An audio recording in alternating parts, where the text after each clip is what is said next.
Hey, this is Future Senpai recording an alternate intro here because I'm just want to say there were things that I forgot to say in my following video that you're about to see about Film Red. I decided I'm gonna have a follow up video after I get the movie on Blu-ray or watch it on stream, and maybe I'll have a friend join me on that. We'll see how that goes. I'm not my set with my friend Bruce. You guys probably recognize this from before. Um, Anyways, I'll skip to the main video, and I'll see you up in that follow up video, which should come up theoretically in about a year because there was just so much I forgot to mention. So, see you in a few months or a year. Hi everybody, Senpai back again. I just got done filming my recording my video for chapters 1062 to 1064, and as you can see, I am still in the same location I was in that video.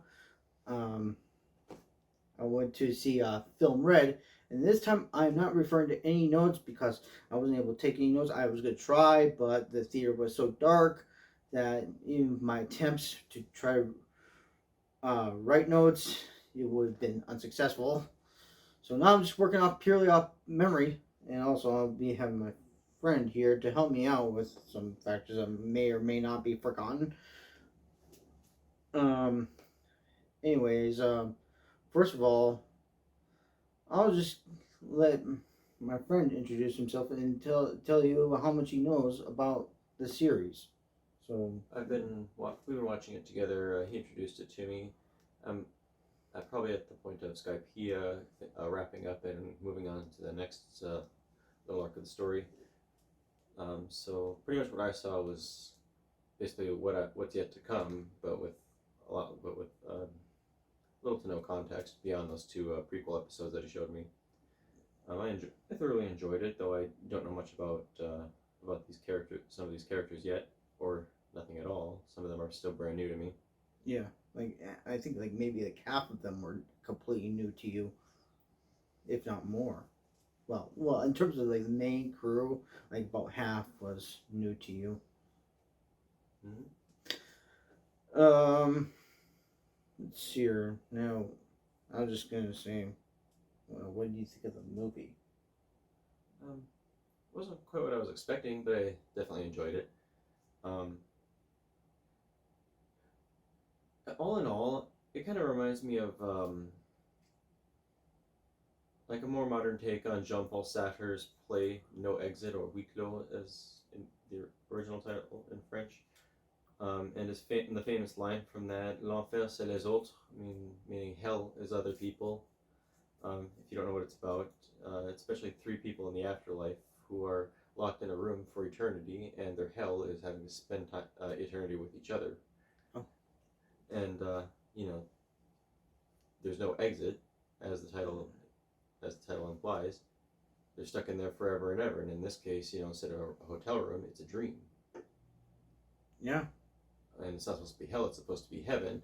But she doesn't realize it, but she's creating hell for them in a way, more or less. But it also kind of puts emphasis on that other old saying. How does it go? The road to hell is paved with good intentions, and this movie seems to be a good example of that. Yeah, I definitely heard that phrase before. Um, Now, I'm just going to talk about like trying to get through the movie chronologically to the best of my ability, to the best of my memory. Now, we start off. The movie starts off at the concert that Uta is about to hold, and there's these. Some of these other pirates are plotting to kidnap Uta, which later on we'll discover is just a futile attempt. But first of all, what was your thoughts about like Gordon, like the one character that I suspected that Gordon might have been like the whole thing about trying, like, I don't know, manipulate Uto or trying to take her somewhere or what. That was my thoughts about Gordon. What was What yours? you mean as to what his role was going to be? Yeah, Um, Definitely somebody that well, who probably I think they're sometimes referred to as a sage character sometimes, where they're often wise, but um, somewhat wise in experience, and and thus generally one of the older of the essential characters, amongst the oldest, in fact. But definitely someone that definitely has some information that's that's going to be crucial to the plot.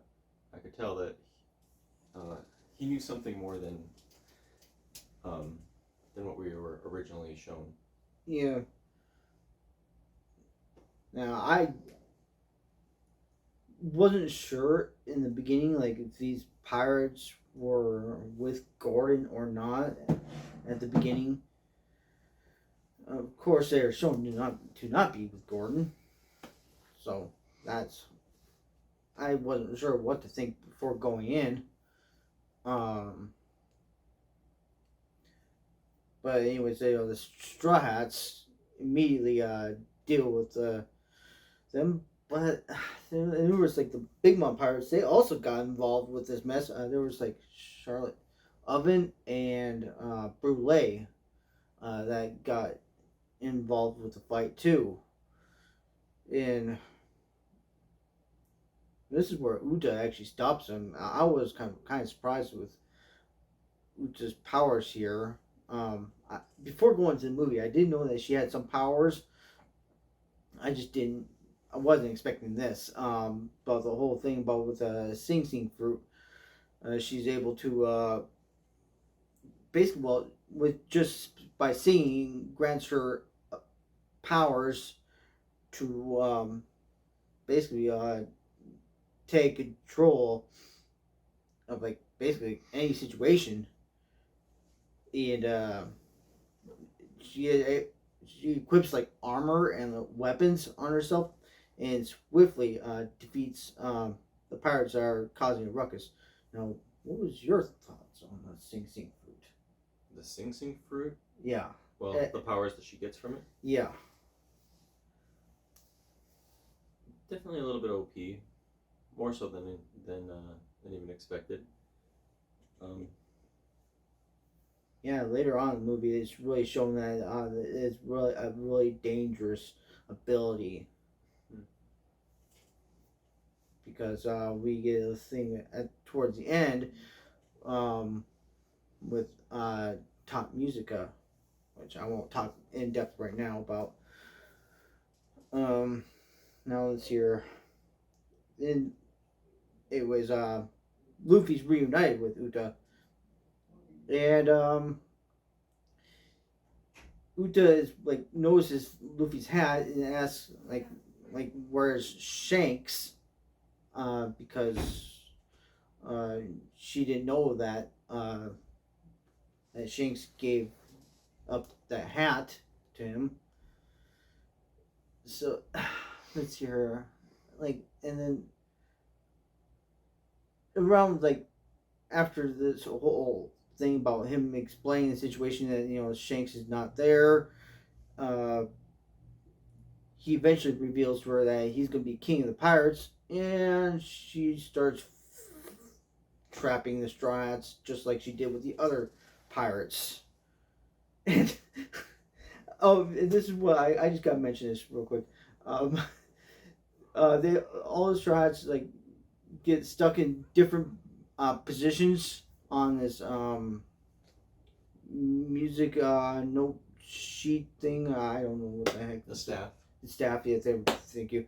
Um, Yeah, and Brooke. to get off. Yeah, and Brooke it's just stuck up looking upward, and Nami's just like right above him. And there was like a part of the movie where he says, "Oh, I can't see much of anything. I don't know much, but what I can see is Nami's panties." Miss Nami's panties. and and Nami is just trying to kick Brooke in the face, but is not close enough to be able to do it. It was just that whole thing was funny. Um, do you find any of that stuff funny? I definitely certainly did. Yeah.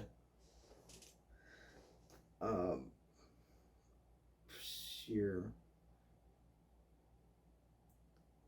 I think I'm about to go into like the whole chase thing now. Law, yeah, I guess Law and Bartolomeo actually helps. Is actually helping Luffy now, uh, to get away from Uta because Luffy's not willing to fight Uta because she's a friend of his from when they were kids. So he was actually gonna try to punch her once. I know he was definitely gonna kick her, but he stopped himself.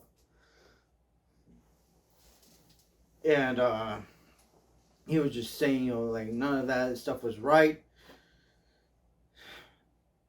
And oh yeah, there was one thing that I forgot to mention. Uh, Before the straws were flung up, they were gonna try to have they were having like a meal, and Sanji notices a mushroom that was bad, and just throws it in garbage. And when Sanji did that, I was thinking, okay, how is that mushroom gonna come into play?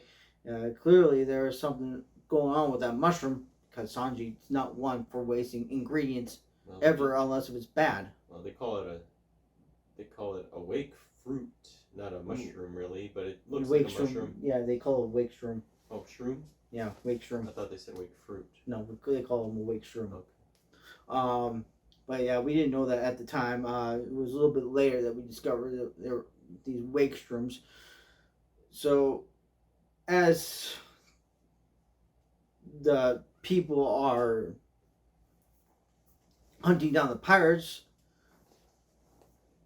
we see Uta eating these wake shrooms, and the Marines pop up and says, she'll die, if she continues eating those. Like, these wake shrooms basically just keep people awake, which I guess basically like crack, huh, right? Yeah, it sounds like she's pretty much smoking crack but eating mushrooms with such effects instead.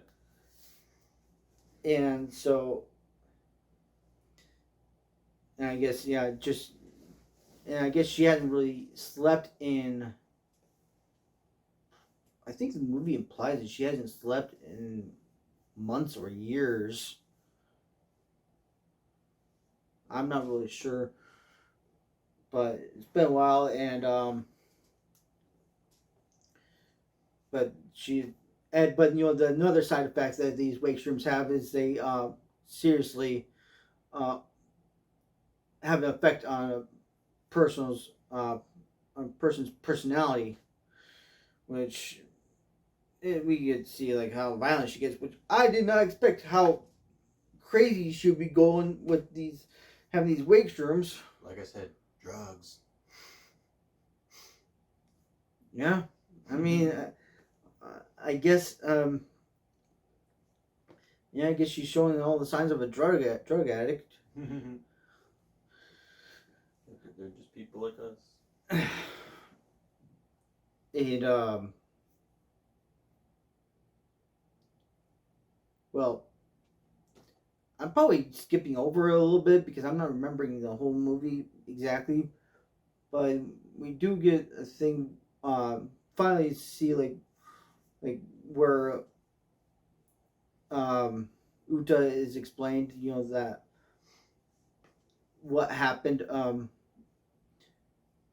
all those years ago, about 10 or 12 years ago. I think it was 12 years ago. Um, that what happened was it wasn't Shanks that uh, killed those people in that town, which they were led to believe that Shanks was the the attacker, but instead it was this being called I think the being was called Top Musica, and it was also the also a song too. So there was like this Demon King or whatever, and the song. They're both Top Musica, and you actually said something interesting that I consider might come into play later on in the series What was that again? About the runes. Oh yeah, one of the songs that Uta was singing was subtitled in what looked like old Nordic runes from how the writing system from like over 1,000 years ago that isn't really used anymore, but it's still decipherable. Yeah, and I'm just thinking maybe that will come into play with poneglyph language that Robin reads, and that stuff is dated from 800 years ago. So maybe when we learn more about the past, maybe that language will come into play then. That's another thing. The events of this movie uh, are not really canon, but the history of this movie, like maybe like this being Top Musica, and in maybe some Uta's past that's shown here is canon because Uta herself does exist in the manga. Um, Considering they were all dreaming the whole time, you could say that's kind of an excuse for it to not be canon, since it didn't really happen in real life, yeah, in their real lives. and there's like the whole Big Mom's presence in the movie makes me really think that it's not canon, and also what they call Luffy, which is Luffy. They call Luffy the Fifth Emperor, which he was called that before Jinbei was on the crew, and here Jinbei's part of the crew, so Luffy should have a different title, and Big Mom should not be out and about right now. So those are two things that make me think it's not canon. Although I mean, maybe something could happen with Big Mom. Although for now, I'm pretty sure she's down and out. She might be dead. She might be alive. I honestly hope she's dead because I hate her. Oh yeah, and just so we can refer to this video later, you were interested in one of the Big Mom pirates. And this is just like a little thing. Like maybe someone could come if someone's watching this video. Maybe you could come down down below. I tried to find out who this one character that he was Oh yeah, talking about. during a shot of one of the few shots of Big Mom and some of her crew members during the movie, there was a just an interesting looking character that didn't have any lines, just appearing in the background. I'm wondering who he or she is. I just thought this character was kind of funny looking. I just want to see, like, is he an important character or will he be or she or whatever. Probably But not. it was like one of the first shots when they panned a Big Mom in the movie, and I think it's over on the leftmost character. I think they either were wearing something green or had green hair. Anyway, it wasn't too important, but I just thought this character was kind of funny looking or kind of had a funny shape to their body or something. But like Yeah. all the characters do. I mean, Big Mom kind of looks more like what, an egg or a squash. Yeah. And but anyway, if someone watches this video and has seen the movie and knows that specific scene and knows everyone that was there, maybe comment down below and say who is all there present in that little scene. Mhm. Because I tried figuring it out, I couldn't figure it out. Anyways, Top Musica. Did we talk about Top Musica's actual appearance yet? Maybe a bit. Um. Oh yeah. Okay. wait a minute. Before Time Musica does appear, um, um, Uta's gonna kill Luffy, which I did not expect. I didn't see that coming at all. And Shanks finally, and this is the most involvement we've had with Shanks ever in the series, and this is actually really amazing. Uh, but Shanks stops Uta from killing him, and he starts to realize that she's starting to go a little bit out of control. And this is where she starts to get consumed by Top Musica, which is just, like I said, it was like some great demon lord or something. And I guess it was created by the emotions of people from ancient times. I have no idea if this will come into play in the future or not. So, do you have anything you want to say about Top Musica aside from the ruins? I can't think of anything right now. Oh, all right. Eventually, well, they quickly are able to figure out how they can defeat him or defeat this thing, and they have to attack from the real world and this dream world created with the Sing Sing fruit, and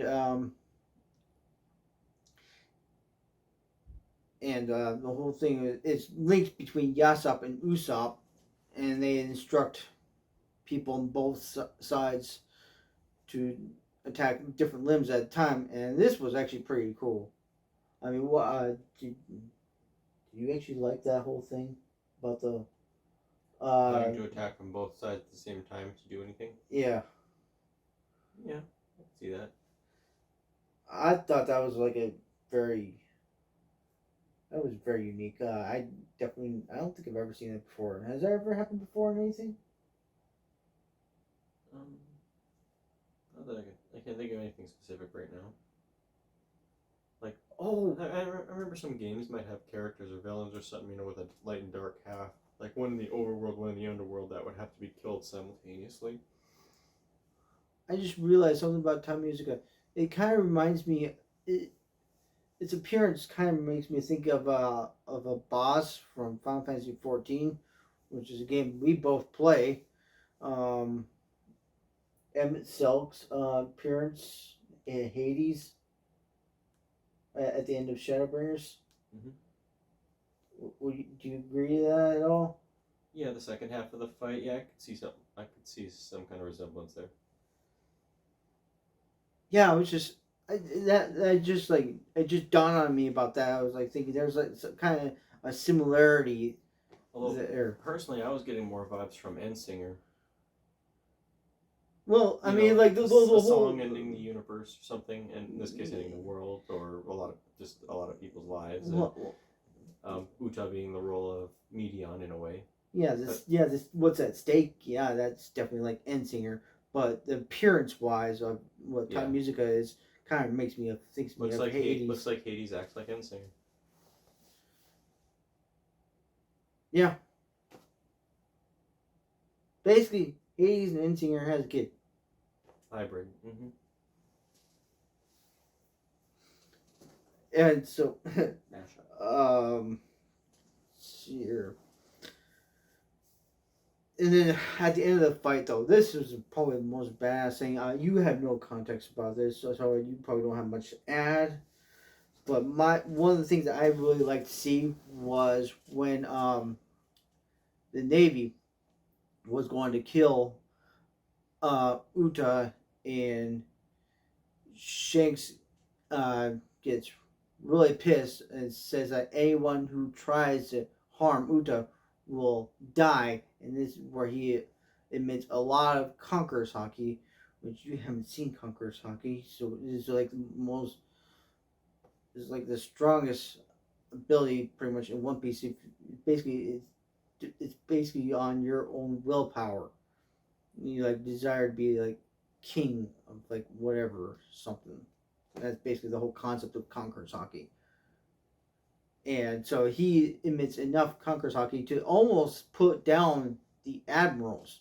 Like the vice admirals were definitely not able to stand up, and so the Navy was gonna probably retreat. But I think they did ultimately retreat from after that whole thing with Shanks.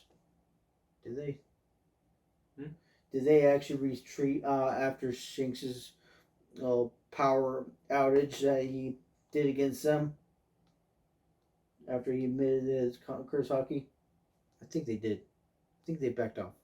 I believe so. And then after that, it was like that was. I think Uta was basically singing like one more song to bring everyone back to the real world, and I think Uta might have died at the end from like always using the wake shrooms, but I'm not sure if she's actually dead. But it's kind of implied that she's dead. What do you think? Do you think she did? Well, I think they're leaving it loose, and depending on how the audience reacts to this. But especially since they didn't actually confirm her death, I think it's open enough to not assume she is dead. But yeah, I think there was like a scene at the end of the movie where Luffy looks at the red hair pirate ship, and they definitely seem somber, and Luffy just turns away and all that stuff. Probably thinking maybe something happened to Uta. Now, granted, even if Uta died in this movie, it's not canon, so she might be alive in the actual manga. So, do you think she'll make an appearance in the main story? I think that seems to be more. I think that seems to be likely. Yeah. Because the only appearance she's had up to this point in the main story is just a silhouette image of basically her hair, and that's it. That's all we got so far. Anyways, I'm just gonna close out this video. I enjoyed the movie. You said you liked it too, Yeah, right? absolutely. Even though it's still out of context for me, but Now, would I appreciated going along. you does this interest you to get further with the series at all? Yeah, I think so. Seeing some of the characters that will come about, yeah, and how it does. Yeah, I'm still I still really like the character Robin that I recently was introduced to when I was last uh, watching some of the episodes that. yeah. There's a debate between who has the most depressing backstory of all the characters, like Brooke or Robin. I'm on the side, that Robin has the most depressing backstory. Well, you said most. I thought you said most impressive backstory, or you said most depressing. Depressing. Um, well, I don't know enough about it yet, but from what he's told me, yeah. Um, I try to avoid spoilers. I know how some people are in the communities and stuff with like Final Fantasy XIV and with One Piece and like other anime and all that stuff. People are really against spoilers, and I was wondering if this would get him into One Piece more. If you'll start have more of an interest. Well, yeah. I'll just ask you here. Do you have more of an interest in One Piece right now? Yeah, I think so. I think so. It's getting. I'm mildly curious as to how things come to play. How certain crew members come about, where they come from. Like the skeleton guy, Brooks, right? Yeah, Brooke. Yeah. Brooke. I mean, I don't know anything about him, but I'm pretty sure I've seen him when I've seen further, just catching the middle of random episodes that I've seen you or your brother watch. Yeah, you definitely haven't seen where you've been up to, which you just got to the end of Skypiea, and Brooke hasn't appeared yet at that point. So, anyways, we both like the movie. I love the movie. We saw the movie twice, just so we could help out remember what happened. And one thing before I close out, I think you guys could, but I'm pretty sure at the end of the movie, it did show some of the stuff from the cover stories from the manga. At least one. It showed it. I think at least one. And well, I'll just end it right there. And I just can't wait to see when it comes out on Blu-ray. We'll catch it then again. So, see you guys later. Peace out.